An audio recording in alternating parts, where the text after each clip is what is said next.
Hello and welcome. Well, I don't know about you, but I'm a firm believer in the saying that when life gives you lemons, you make lemonade.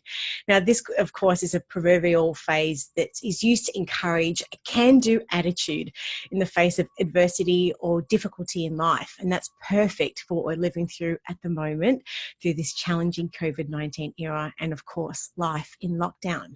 So as we stay home to stay safe, what better opportunity to keep the family active and teach the kids the valuable life lesson and the skills to connect with nature through gardening. And to help talk to us about this today, we are joined by a familiar face, Charlie Albone, a TV celebrity gardener and landscape designer, better known for co-hosting Selling Houses Australia for the last 13 seasons and recently joined Channel 7's Better Homes and Gardens. And Charlie is also Richgro's ambassador. And when Charlie is not busy getting his hands in the dirt, he's a busy family man. He's a husband to Juliet Love, interior stylist, and dad to two boys, Hartford and Leo. Thanks for joining us today, Charlie. How you doing? I'm good. My pleasure to join you. Excellent. I'm really looking forward to this chat. And I guess more so than anything, with what we're living through at the moment and in times of stress and anxiety, spending time outdoors in the garden will almost always help lift and improve and lift our mood and our Yes. spirits and our frame of mind. And I guess that's something that a lot of parents and kids are really needing at the moment. So I'd just love to know initially, what are your thoughts about that? Well, my garden completely saved me during this COVID period. Um, I can imagine people with mental health problems would really be struggling at the moment, especially if they didn't have a garden to go out and just realize that the world isn't everything that it is on the news, and it's not, coming to an end. There is still some amazing things in this world, and my garden really gave me that. Just being outside and touching the earth is a fantastic thing to do. It's funny. I was talking to a yoga teacher. Not that I do yoga or have ever done yoga in my life, but she was trying to persuade me to go and do yoga. She's like, it really chills you out. It makes you less anxious. And I'm like, well, I don't really have any of those problems. I'm quite a relaxed person. And I put it down to the amount of gardening I do, the amount of sun on my back, the amount of dirt under my fingernails, and that kind of connection to the world. And she was saying that, she was talking about energies coming through the ground and chilling me out and all this kind of stuff. And yeah, there's a bit of woo-woo in that, but I also think there must be some truth as well. Oh, I actually agree completely. And all in all, like in talking about kids, just for a moment too, it's a really great way to get them off screens, and a new Yeah. way just to provide fun in their day as well. And irrespective, I guess, if families are struggling financially at the moment, it's free. Mm. It doesn't cost Absolutely. anything to get out. I think a kid's imagination is the best bit of play equipment they'll ever have. And if you can give them a space to use it in a garden or something like that, all the better, yeah. Absolutely. And it's in your words, it's been said before, and this is quoting you, that you like to think of the garden as an outdoor classroom. It's tactile, it's ever changing, and there are lessons to be learned in the smallest details, which that's beautifully written and beautifully said. So I'd love to know a little bit more about this philosophy in your point of view. Could you expand on that a little bit Um, for us? Yeah, so I think the very first thing I remember when I knew, sorry, I'll start again. When I knew I wanted to get into gardening I knew the moment pretty much when I saw this bulb called a snakeskin fritillaria coming out of the ground, and the petals are covered in, like, it looks like snakeskin. And I thought this was the most amazing thing. I was 18 years old, and it just took me back to being, a child when you discover something for the first time. And that sort of finding those minute details in life is a real joy. And I think if you can show kids bulbs coming up and things like that, it just excites their imagination. So that's kind of my theory on And that. Yeah. it's an incredible moment in your life when your life passion just drops and you just know what you're here to do and what you're passionate about. Was that moment for you then? Yeah, it was. I knew that was something I wanted to do. So I kind of fell into landscaping in a strange way. I'd always enjoyed being outside, but I witnessed a car accident where a drunk driver hit a Oh, front gates of goodness. a property.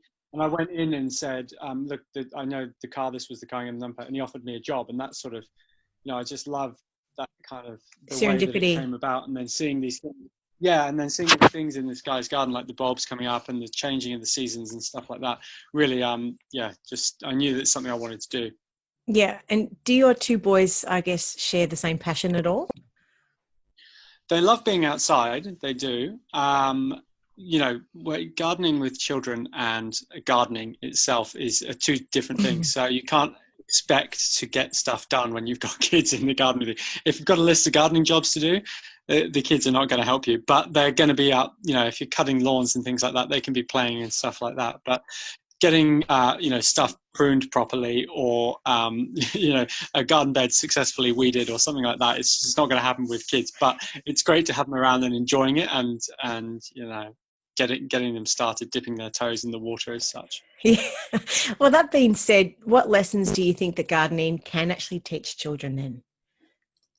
Patience. Gardening is all about patience. I mean, I have so many clients in my landscaping business that need to learn patience, and they get it, you know, and it just comes from plants are slow growers. They are. I mean, and they evolve in a slow way. I mean, there's fast growers, there's slow growers, but a really lovely mature garden is one that is old, and that just takes time. There's nothing you can do to cheat it. There's no amount of I mean, you can speed it up with feeding it and watering it and gardening it well, but you know, it takes time. Yeah, I think patience, you know, as a saying, it is a virtue, but it's something that, you know, unless you sort of have, and I know for myself, I've really struggled with patience my whole life, and it's taken a lot of life struggles to be able to understand and learn patience. If you can teach it to children from a young age, I think it's a wonderful, wonderful thing. Um, Yeah, and also there's you know, you can go out and you can buy a big plant, sure, but it's the caring and nurturing for plants, combining it with that patience and getting the end result of something that is much more satisfying than going and buying something bigger, as well as a good thing to teach kids, I think. Yeah, absolutely agree.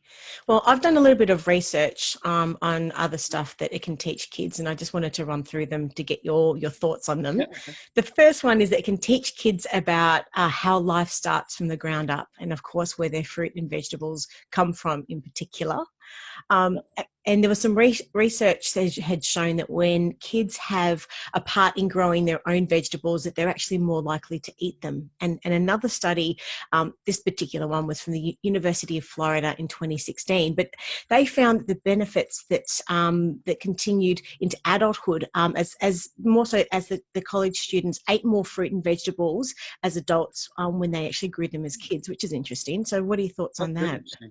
I couldn't agree more. I think you know, we've got a veggie patch that our kids come and help out in. They've also got their own sort of veggie patches, which grows literally nothing. It's just a space for them to potter around and be like mum and dad. But it's a great way of explaining how things happen. You know, we've got cauliflower and broccoli at the moment, and to show the kids, like, pull the leaves apart and discover when it starts to grow, and then as they go out on the daily and watch it kind of getting bigger and bigger, I think that's fantastic. And they are much more likely to eat it, and it gives you a point of reference to get them to eat other things that you might not be growing as well. So you kind of Yeah. explain how stuff grows, and we've got chickens as well, so every time we eat chicken they ask, is this one of our chickens? I'm like, no, there's still 6 out there, go count them. Yeah. So but they kind of get that whole idea of that sort of where does your food come from and what are you actually eating. Yeah. And next on my little list, I've got it can also teach kids about the environment and just how to appreciate it. What are your thoughts?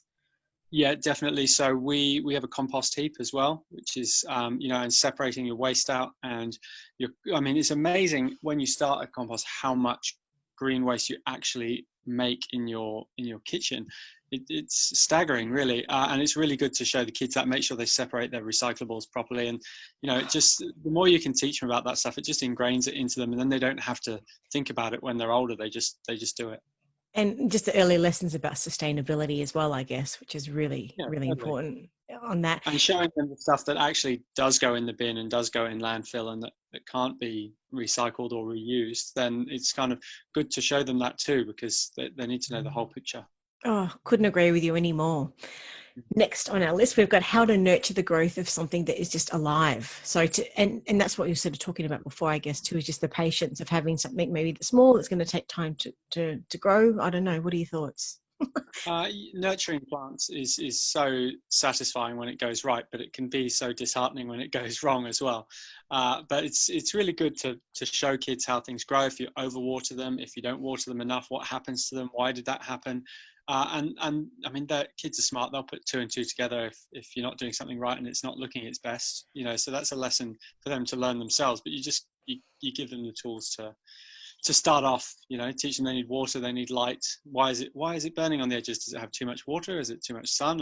And that kind of thing is really important. Then they take ownership of it. Yeah. Yeah. And what about the health benefits? I mean, kids are likely to get covered in soil and dirt. But I guess as a question, is this type of bacteria good for children? Look, I'm not a scientist, so I don't want you to hold me to that. But I know that I'm very rarely sick. I have a very good immunity, and I think that's from having my hands in the dirt the whole time. And I mean, this COVID thing's sending me crazy because I have to wash my hands so much, which I'm not used to. And my kids. So in the lockdown, I started a little ISO project where we extended our veggie patch into. We have a 5-acre property up the coast, and we sort of pushed out to do a big kitchen garden. And it rained a lot, and so we had this huge mud pile, and the kids just spent the whole day covered in head to toe in mud. I just thought it's fantastic. It's going to be good for them, good for their immunity in some way or another, for sure. And I was reading that soil helps expose kids to germs that help them build a strong immune system. And also that researchers had noted that kids who come into contact with microbes, let's say if they're growing up on a farm or something like that, actually have lower rates of allergies too. So all good stuff, just not good for the laundry. Not good for the laundry. Definitely not. Stop wearing white outside, that's for sure. But it's going to affect to having pets, isn't it? It's the same thing. Yeah. Now, we published your article titled Top Tips for Gardening with Kids, and it's a beautifully written article that I found emotive yet very informative. So for someone who hasn't yet read the article, could you please tell us what it's about and just what inspired you to write it? Well, I guess my kids inspired me to write it, and the whole lockdown scenario. We had our kids out of school long before they were. Schools were closed in New South Wales, and having them around and spending more time with them, I guess I wanted to share what I enjoy with my kids and what I enjoy in the garden, and hopefully give that to parents that don't really know sort of where to start, and those that don't see a point in it, maybe to inspire them to get outside. That's why I enjoy doing TV. I still find it incredibly awkward, but it inspires people to get into gardening, and that's kind of what I love to do. It's not one of those things you can kind of explain to someone, try and explain to a 19-year-old kid that they're going to enjoy gardening, when they'd much rather be with their mates. Until you do it and experience it, you don't really appreciate it as much. So I just guess I want to inspire people to get out there and do it, and what better to do it with than your kids. Yes. And your article beautifully breaks down things that you can do and plant in the garden with the kids. And it's broken down in each season. And of course, we'll have a link in the show notes for everybody to have a read. But as we're in winter at the moment, could you maybe talk us through some of the things with us now, starting with activities we can do with the kids, particularly maybe that are, let's say, a little bit more high intensity to maybe get them sort of just to tire them out a little bit, maybe. I mean, just off the top of my head, because I write these things, I send them off, and I forget that I've sent them off. Of course. So things that I've been doing with my kids recently, I guess, is a good treasure hunt. So, go to the weediest patch you can find and see how many weeds you can pull out and bring back is a great way to get them running around. That's a great one.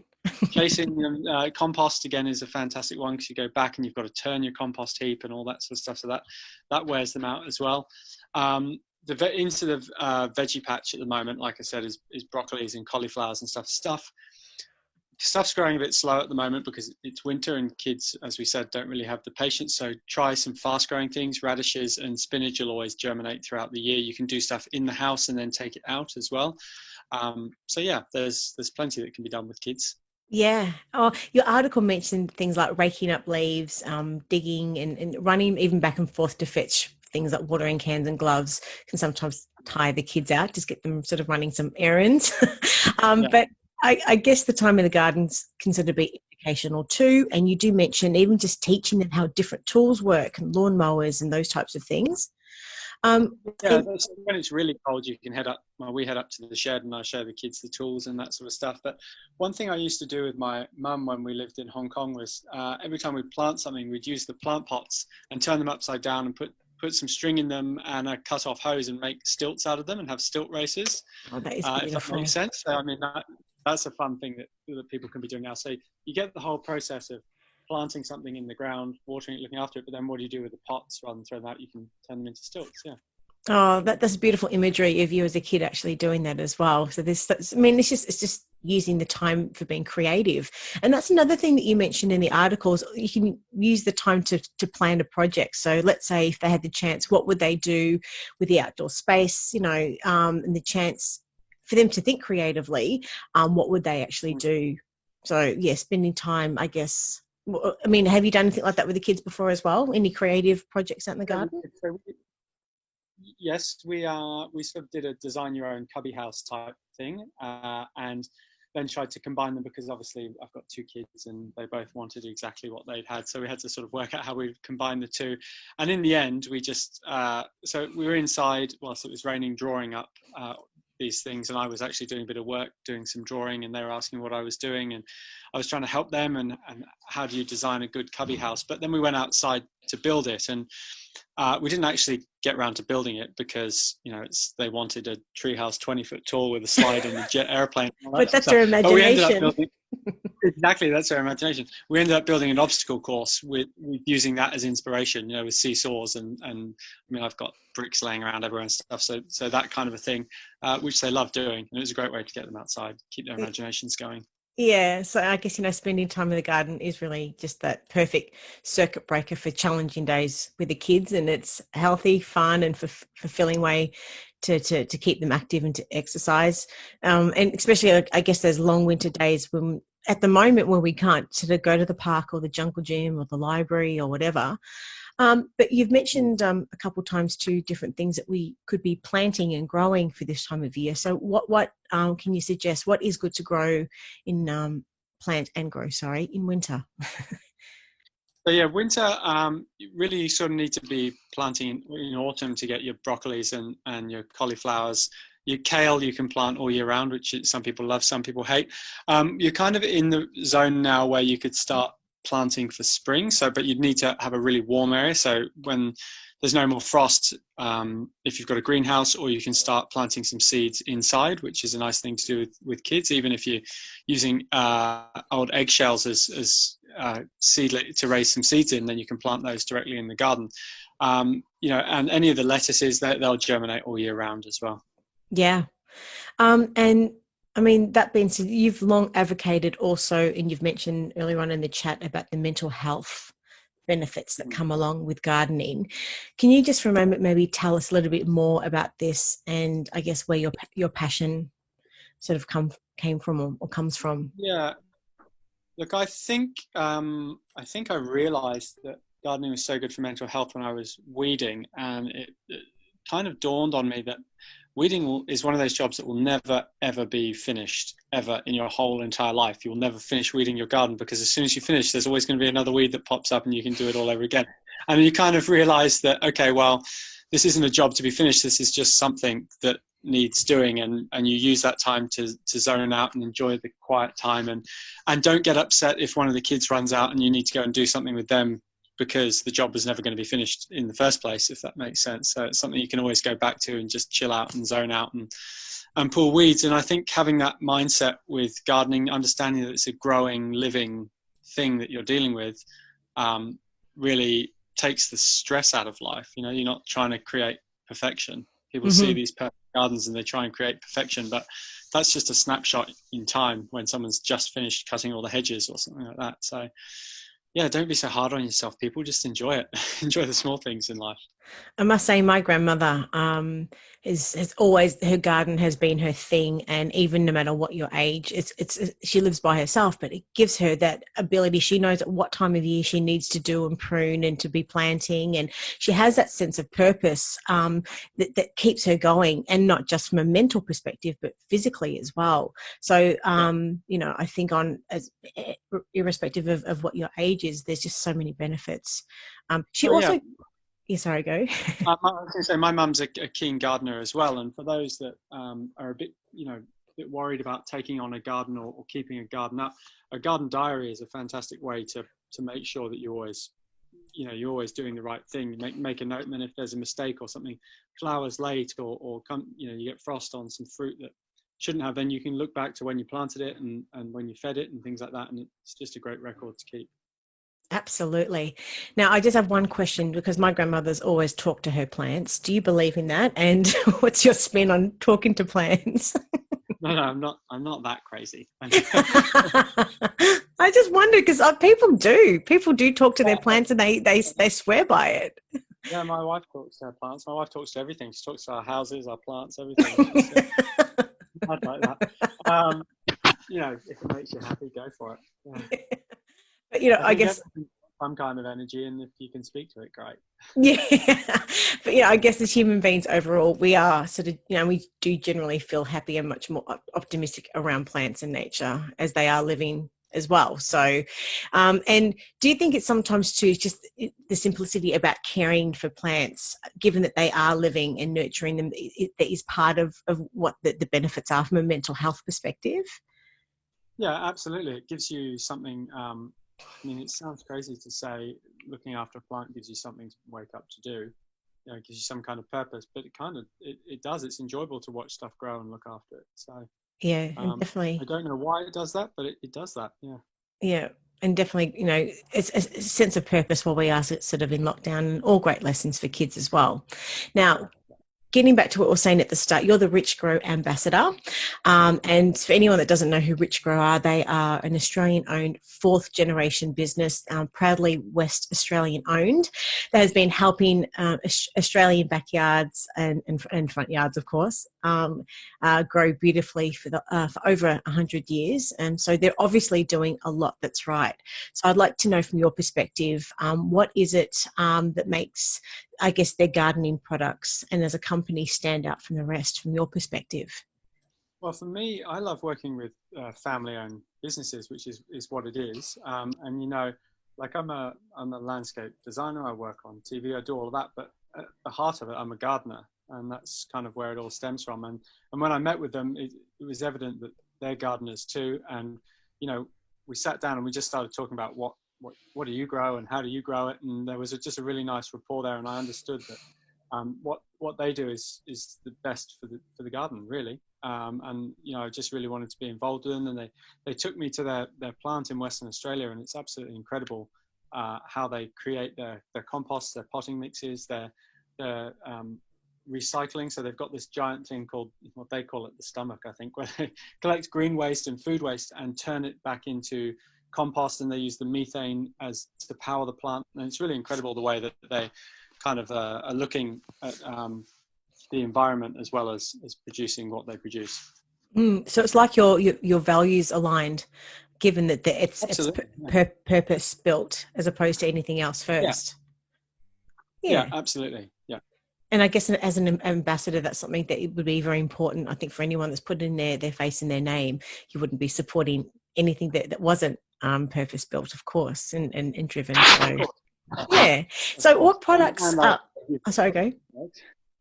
I've also used their product and it works, which helps. Well, that being said, what products do you recommend parents consider buying from their range? Yeah, because they've got quite a lot available in their range, don't they? They've got a huge range, and they've got a huge range of sort of specific fertilizers. So, fertilizer for rose or for citrus. So, really well designed for those plants. But if you're concerned about children putting dirt in their mouth and things like that, they've got a really good organic range, which I use on all my vegetables, Mm-hmm. both liquid and slow release. But also, they've got a fantastic couple of things. One called Beta Weed, which is a safe spray that you spray on weeds. So it's basically salt and vinegar that just you can literally watch the plants dissolve over the day in front of you. So that's really good to use because it's safe around pets and safe around kids. Oh, I need some of that.